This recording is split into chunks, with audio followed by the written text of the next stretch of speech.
You're ready to buy your first house, and now you want to understand what does that process even look like? And in this video, I'm going to explain it to you and try to make it as simple as possible. So who am I and why should you listen to anything I have to say? My name is Tanner Shook. I'm a realtor in Minot, North Dakota. My last 3 clients have been first-time homebuyers, and I'm ready to teach you everything you need to know. All right, so there's me and one of my clients. Love that picture, it's awesome. So before you start, and people don't really talk about this, you need to ask yourself, okay, am I mentally mature enough to own an asset like this?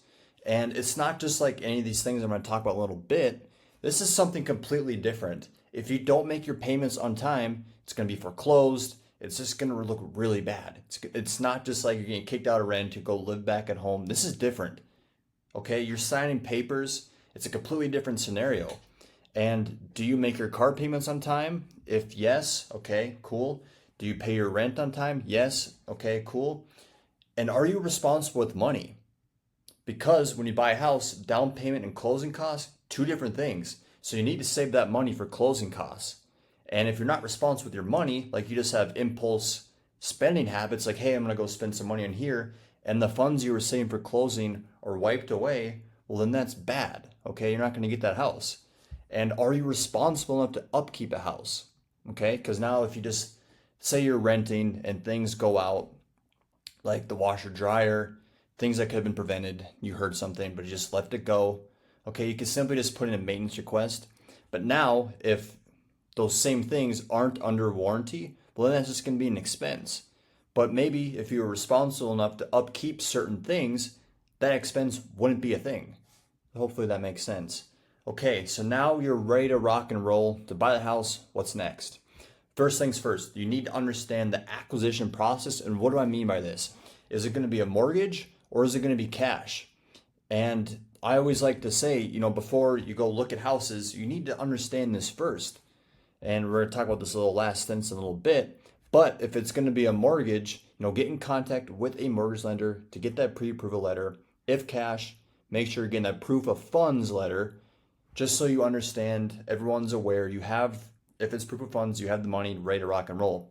Because if, say, you find your dream house, you'd feel terrible if you found it and you ended up legitimately not being able to get it because it's out of your price range for a pre-approval letter. Say, for example, you're just like, I just want a house, 300 grand. You don't go get the pre-approval letter. Say, I just want a house for 300 grand. We go look at the house.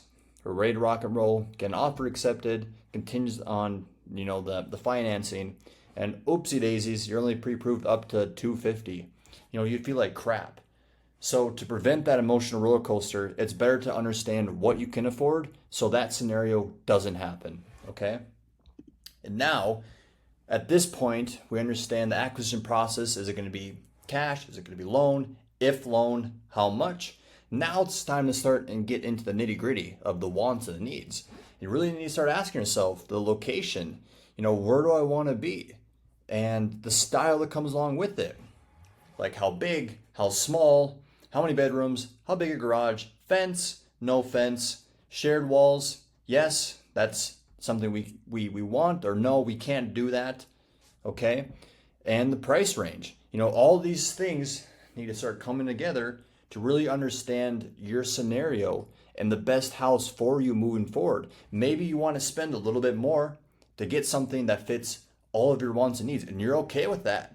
Or maybe some of those things don't matter to you, and you're just like, you know what, we'll go down a little bit in price because some of these things don't really matter to me. But for me, for example, like my previous job, my commute to work was like 80 miles one shot, and that really took a toll on me. Okay, so like the commute to work really adds up in the end. If this is something you want, but the commute sucks, it's really long, I'd maybe double think it a little bit. Okay, so now we understand the wants and the needs, and you finally find the house. What's next? Well, now we're going to write an offer to purchase, and it's a legal binding contract to say that you're going to buy this house, and the seller can do one of 3 things: accept, decline, or counter.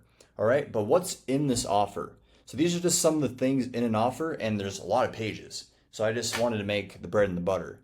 No, that doesn't make sense. Meat and potatoes. So the price, the purchase price, earnest money. So earnest money, we'll talk more about this a little bit.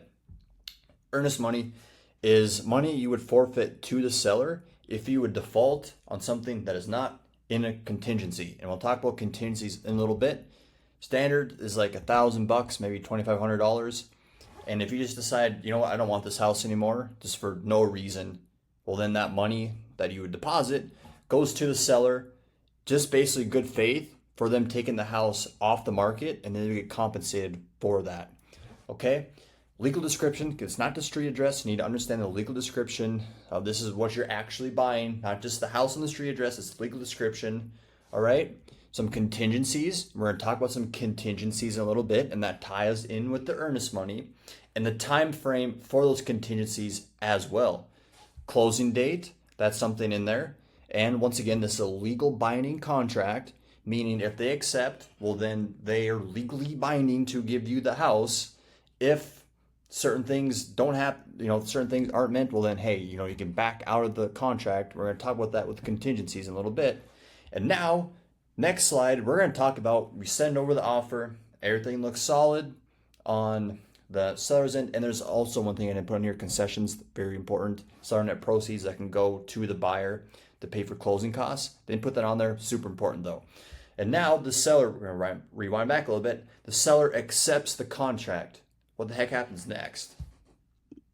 Now, we're in the contingency time frame. We got a little time frame going on here to where, I don't know why I didn't put a capital C on that, but this is the time where you can get your house. These are some potential contingencies. The house inspection, sewer line inspection, insurance claim report, property disclosure, HOA condo docs, appraisal, lead-based paint. And in this time frame, if you had some of these or all of these in the purchase agreement, you have maybe 2 weeks. It's a time frame in the offer to where if you get the house inspection and it comes back, you see something, red flag, you're like, nope, we're done. You can back out of the contract and keep your earnest money. That's why it's super important. There's only a time frame allowed for this because I just don't want to extend it too long. All right. And now appraisal, that's a big one as well. So let's just say purchase price $300, right? Appraisal comes in at $280. Now, if the buyer doesn't want to split that difference, say pay that extra 20 grand to get the house, it's a lot of money, or the seller doesn't come down, or maybe you can't meet in the middle, now the buyer can back out of that contract and keep his earnest money. So all these contingencies are really important. Not saying you have to get all of these, but usually what you would see is property disclosure, appraisal, house inspection, and I strongly recommend sewer line inspection, all right? And now the clock is ticking, all right? And now let's just run through a scenario. Everything is solid, house inspection, cool, maybe just one little thing. And we'll talk about credits again. So let's just say concessions. So let's just say something did come up in the house inspection, costed $500. You just said, the seller could say, you know what, we'll just give him a credit, him or her a credit, and for $500. And what will happen then is out of the seller's net proceeds, $500 will be put towards your closing costs, and closing costs are very expensive, to basically offset that expense. Does that make sense? Hopefully it does. Okay, so now we're just going to say offer is accepted. The contingencies are ready to roll. Everything looks good. The appraisal came back normal, or maybe just solved the problem. House inspection good. Everything is ready to rock and roll. What's next? It's closing time, baby. So now you make it to closing, okay? What happens at closing? I don't want to talk too much because I'm not a closing officer, simply a realtor. But now the buyer signs the deed that gives you the title. And they also sign some mortgage documents, financing, and a bunch of million other papers that I don't want to talk about because there's a lot. Okay, and I'm also not a closing specialist, but there's a lot of papers just to sign a bunch of stuff. And after that is all said and done, everything looks good.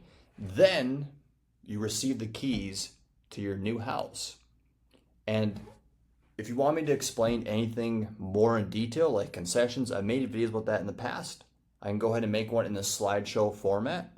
But hopefully you guys learned something, and hopefully that this process seems simple. I try to make it simple. Obviously, there's a lot of missing pieces, and going into depth on certain things like the contract. I only took little bits and pieces, just the meat and the potatoes. So if you want me to go into detail about anything else, drop a comment. If you're on YouTube, subscribe for more. Any other platform, like and follow for more as well. Thank you for watching. Have a good one. Bye.